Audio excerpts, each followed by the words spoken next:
Welcome to part 2 of the Gravity Colors Eleanor project, video series number 2.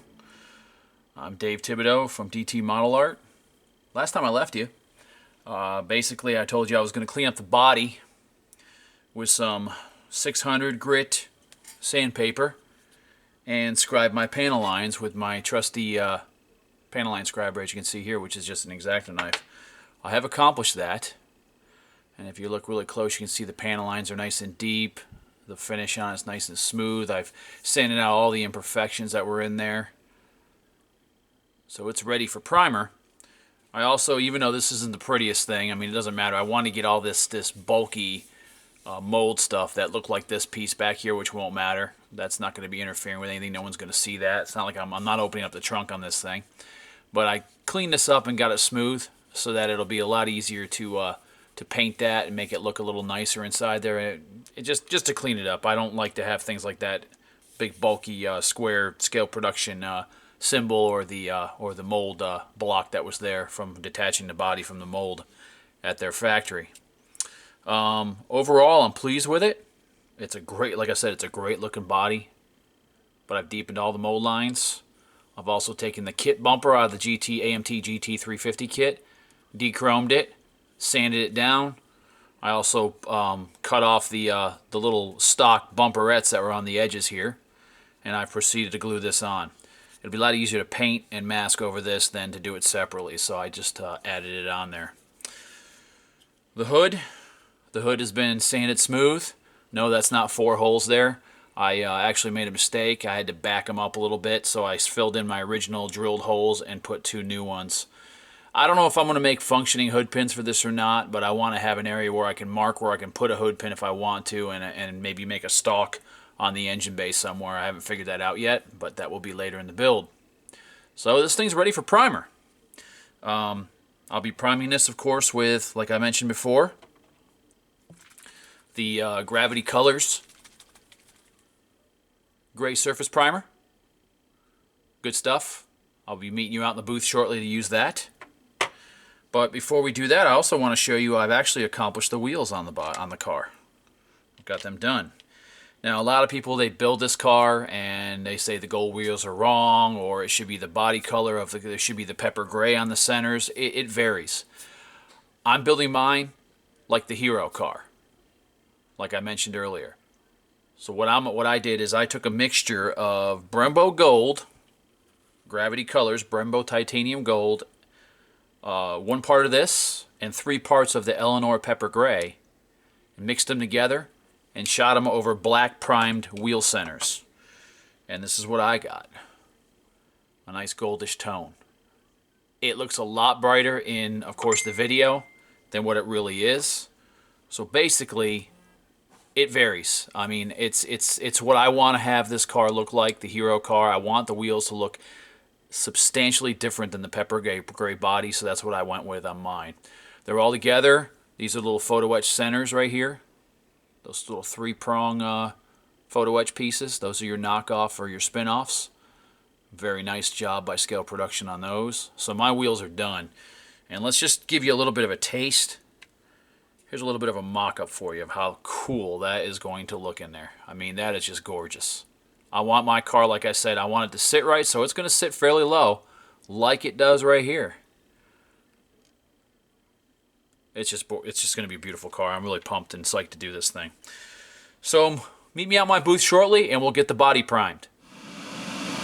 Hey guys, here we are out at the spray booth. Again, I apologize for the noise. That's my amazing, powerful fan that's going to pull the fumes out of here into my little spray booth that I've got here. I've got my Infinity dual action Gravity Colors Infinity airbrush, or that I purchased from Gravity Colors, made by Harder and Steenbeck. You won't go wrong with this thing. It's a beautiful piece. So, it is very humid here in Florida, so we're going to take this easy and see how we go. Again, co-hanger holding this on. I like to blow off the surface before I spray my primers, just to get all the residue and dust off.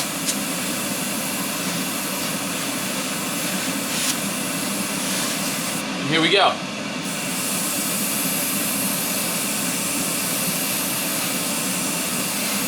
And you don't have to worry so much about crazing with this primer, because you're putting it over resin. Remember that. Now in this humid weather, don't be surprised if it goes on a little powdery. You may have to do some wet sanding, which I will do anyways, when you're all done applying this stuff. But it is a very nice and thin primer. Goes on nice and thin. Dries very fast.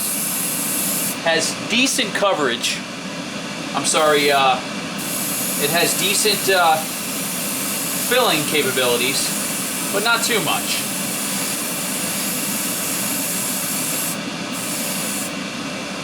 If you see imperfections in your body, you know you can always sand them out. That's the beauty of priming. It's not too late to go back and correct some stuff and then re-prime.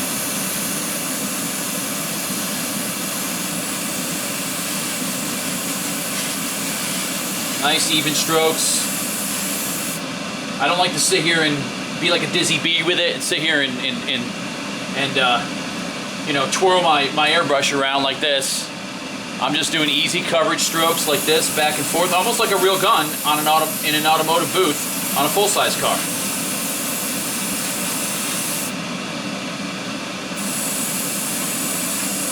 Now the first coat of primer is just for overall coverage. Maybe you'll see something that you want to go back and sand after the first coat. You never know. I don't as of yet. And if you want to wait till the final outcome, you can do that too. Keep in mind, it goes pretty fast inside your paint cup here. But it goes on beautifully, and you don't have to worry about any kind of crazing when you're shooting over resin bodies. Resin bodies are great for that reason. I'm laying this on pretty heavy here to get a real nice smooth even coverage, and I'm not getting any crazing at all, obviously.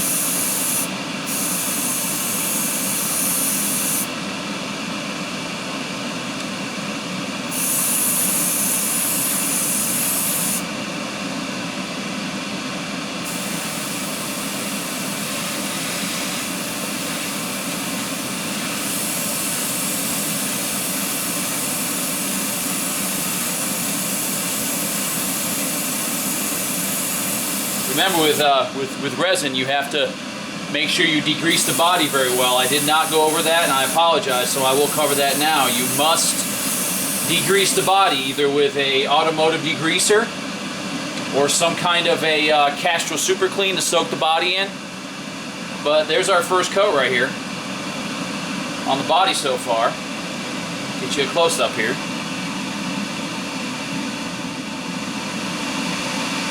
You can see it's pretty darn nice. That's just one coat so far. I've got more to do, but I've got overall a nice even finish. But I'll be putting on a couple coats of primer because I want to have enough on here so that I can wet sand this body to get it perfectly smooth in preparation for the pepper gray later on. So I'm going to continue to prime the body, prime the hood with 2 or 3 more coats of Gravity Colors primer, and then set it aside to dry. Now I won't be painting my body on this car right away because I've got to make sure that things fit properly on the body to the chassis before I just go ahead and paint it. Like I said, it's too late once you paint it. I don't want to mess the body up. So you won't see this thing in pepper gray for a little bit in the series. But again, I always thank you for watching, and always email me if you have any questions. Thanks.